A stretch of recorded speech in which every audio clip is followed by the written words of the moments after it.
This is Mrs. O'Neill for AP Chemistry, Chapter 5, Section 2, the first law of thermodynamics. In this section, you will understand and be able to state the first law of thermodynamics, and you'll be able to understand how the internal energy of a system and how it's a state function.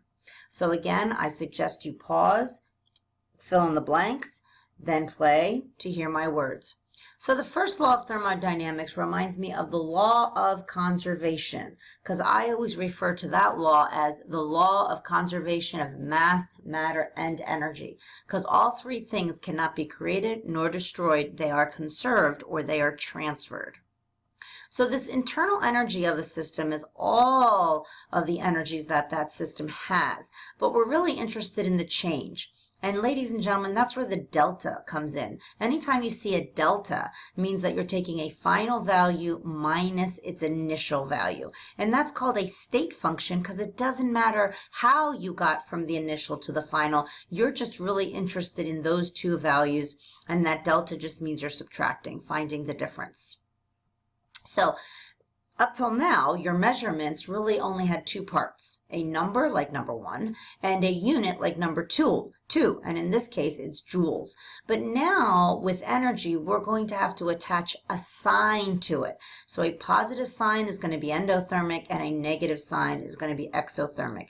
And we're going to explore the sign to tell the direction in the next video. Again, this section, but part 2. And that's going to be a video you're going to want to pay close attention to, as well as keep it on hand. Keep it as a reminder. You're going to want to probably go back to it a few times throughout the course.